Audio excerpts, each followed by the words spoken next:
Hey everyone, and welcome back to day 56 of our study, Every Day with Jesus. And today we're actually going to be studying the feeding of the 5,000, which is really exciting for me. It's one of the stories I love in the scriptures for a number of reasons. One of them is that each of the gospel writers tells the story, and almost all of them have a different message they're trying to convey with the story. But today we're actually going to be looking at the story in the Gospel of Mark, and that's going to be in Mark chapter 6, verses 30 through 44. And the question that we're looking at today is, what do we do when the demands of ministry, the demands of being a follower of Jesus Christ, ask more than we have? When the needs of the ministry, for some of you all that maybe are in vocational ministry, you know well that it seems like there's more work than we have time to do. Sometimes the needs are greater than we have the ability to meet them. And so, how do we handle that? How do we think about that? And so, I'm going to encourage you first to read through that passage. We're in Mark chapter 6, verses 30 through 44. And after you read through it, come back and we'll look at it verse by verse. So we read here, Mark chapter 6, it says, the apostles, right, the ones who were sent, returned to Jesus and told him all that they had done and taught. And he said to them, come away by yourselves to a desolate place and rest a while. For many were coming and going, and they had no leisure even to eat. And they went away in the boat to a desolate place by themselves. And so I wanted to start out by saying that rest is not a bad thing. Jesus actually commands the disciples here to rest, to take a break. And so sometimes people have this view of those of us who are in vocational ministry that we should just be working all the time. I've even heard other ministers say, well, our rest, our Sabbath rest is when we get to heaven. That's when we're to rest. And that is totally an unbiblical approach. All of us should be taking at least a day every week that we are taking just to not work, just to not be focused on work, not to be thinking in work. And actually, that's God's gift to us. The Bible tells us that God created the Sabbath day and made it holy, and He actually commanded the people of Israel not to work. And so we're just trusting God in that to say, you know what, I'm not going to work on this day, and I'm just going to trust that you're going to take care of everything that I need. Also, sometimes people have this view that people that are in vocational ministry, particularly missionaries like myself, shouldn't take a vacation. They shouldn't go away and spend any time with the family. I've known ministers, pastors that always were very secretive about their vacation plans. They didn't want people to know that they were going to Florida or they were going to take their family to Disney World. And some people might say, well, that's spending an awful lot of money you could be using for the kingdom of God. Maybe. But it's also important to remember that our family is our most important ministry. It outweighs every other ministry we have. And that Jesus commands us to take time to rest from the labor of ministry. And you say, how can we do that? How can we do that with confidence? Well, I want you to see what happens in the next following verses. It says, now many saw them going and recognized them, and they ran there on foot from all the towns and got there ahead of them. So the disciples have been going through these towns, telling them about the Messiah. People are recognizing who the disciples are, who these apostles are. And so Jesus actually takes them in a boat and goes to the other side of this body of water. And the people seeing them actually run around the body of water so that when the disciples and Jesus come here, perhaps this is even the Sea of Galilee, when Jesus and the disciples dock, the people are there, the crowds are there waiting for them. And let me just say that ministry will never go away.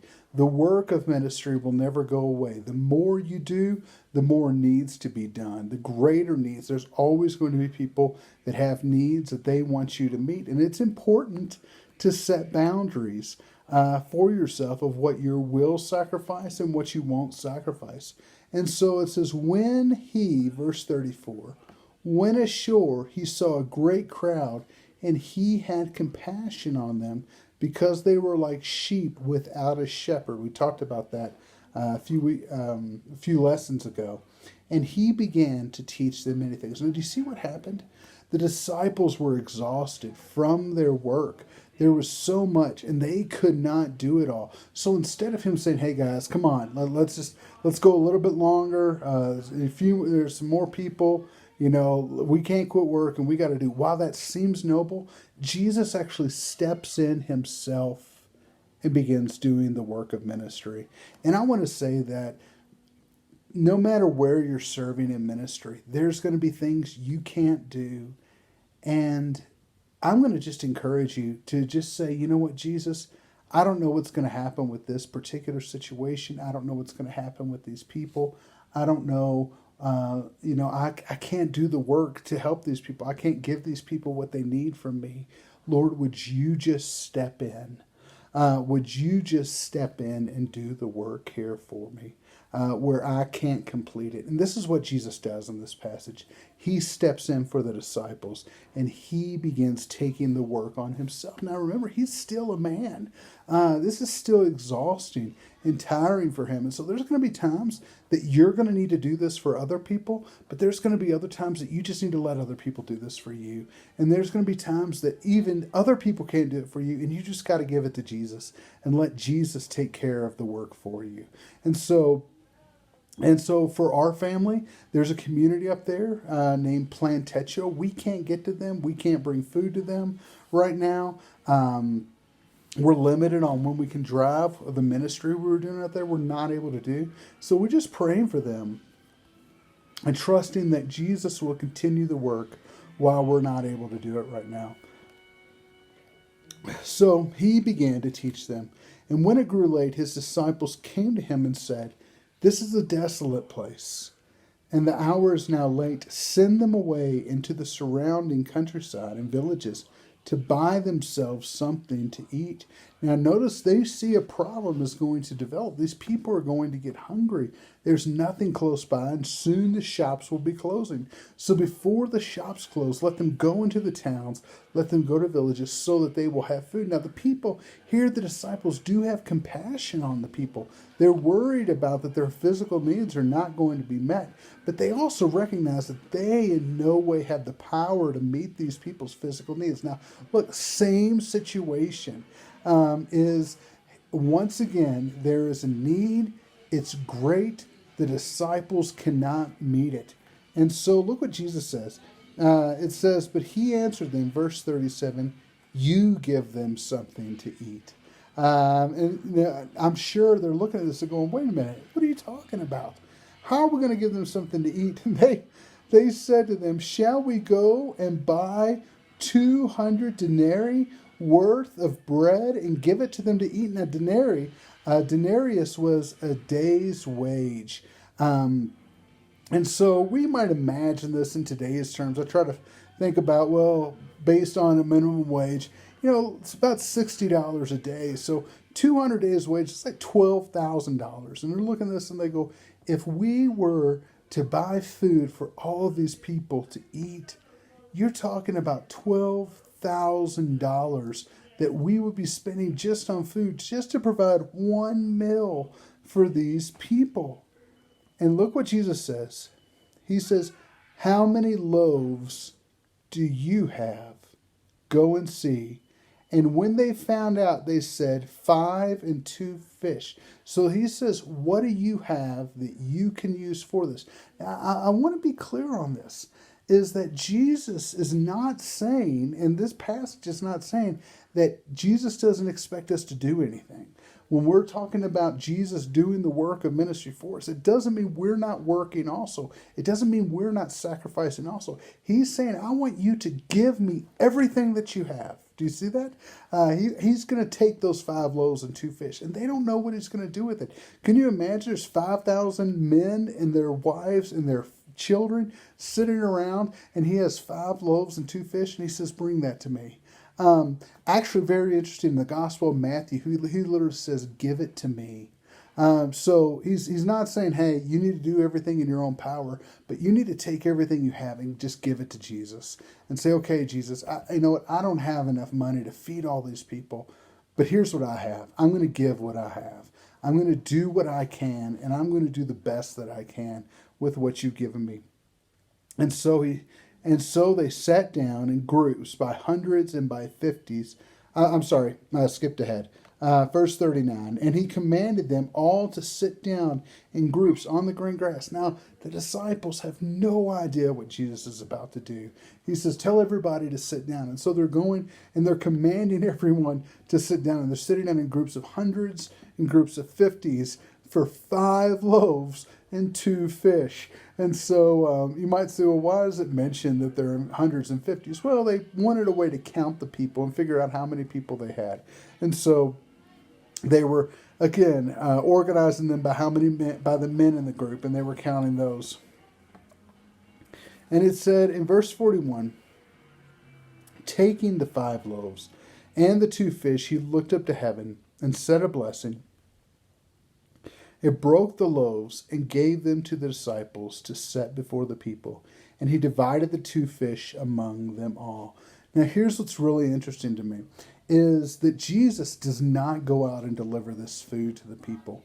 He still recruits the disciples to go and hand this food out. Now, you might say, well, why? Well, because Jesus still intends to incorporate us into his work. In other words, even though we say, well, when there's times that I can't do it, I just have to give it to Jesus. Yes, but Jesus never intends that he's doing the work by himself. In other words, Jesus always intends that we are still, even though, yes, we're taking periods of rest, that he doesn't want to do the ministry without us, that the blessing of ministry is that God uses us to accomplish his purpose. Could God go into all the world and proclaim the gospel to all nations? Sure, he could. He could do that today. He could go and appear before every person and share the gospel with them. But he doesn't do that. He desires to incorporate us into his work. And so, while on one hand, we need to have a balanced view of this, on one hand, we should say, there's going to be times that I just can't do it, and I just have to trust Jesus with that. I just have to trust God that he can make up for what I lack, that if I'm giving everything that I can, if I am living sacrificially and I'm using whatever I have to further the work of his kingdom, then he's going to bless that, and he's going to work where I can't. But it also doesn't mean I just sit back on my rear end and say, well, God's got it. He's going to take care of it. I don't have to do anything. Of course not. And what's really interesting about this, and Jesus having them go and sit down, and when we look at Jesus' dialogue in the Gospel of John on this, we'll see that part of what he's doing is sending them out to all these people. It's a picture of him sending them out into the nations to make disciples of all nations. And so Jesus is using this as an illustration of the work that he's going to eventually call them to do. And so look what happens. And they all ate and were satisfied. And they took up 12 baskets full of broken pieces and of the fish. 12 baskets full. Now, of course, there's 12 of them, right? And so they have more than they need. There's an abundance, and each one of them has more than enough that they need. And here's the thing. Here's what I believe is the promise contained in here, is that when we are faithful with what God has given us, and when we're faithful to serve him, and when we're trusting him, and we're living for him, that he will abundantly supply all of our need. He will return more than we ever sacrificed, because he blesses our faithfulness. And so what's really interesting here is you can imagine how they must have felt when Jesus took those 5 loaves and 2 fish and think, well, I guess we're not going to be eating tonight. The reality is he said, no, here's a basket of food for each one of you. And so this idea that God never intends that for us to do the work of ministry, we just have to live this pauper lifestyle, that our needs are not being met, that we only can exist to meet other people's needs. No, that God in his economy, he can do all things. And so he can meet our needs, and he can meet the needs of those who serve. And so while we're faithful, God will return blessing to us. And we won't always know where it's going to come from or how it's going to come. The disciples certainly didn't know how Jesus was going to feed 5,000 men, women, and children with 5 loaves and 2 fish. And so, this could have been 20, 25,000 people. We don't know. But what we do know is that God, I heard someone say that he never divides and subtracts. He always adds and multiplies. And so God will abundantly provide our every need. Seek first the kingdom of God, and all these things will be added to you as well. And so it says that in verse 44, and those who ate the loaves were 5,000 men. But of course, other gospels tell us, but there were women and children also. And God provided for all of it when the disciples were working faithfully, using what they had, and trusting God for what they couldn't do. And God will do the same for us when we live for Jesus. God bless you. I'll see you tomorrow.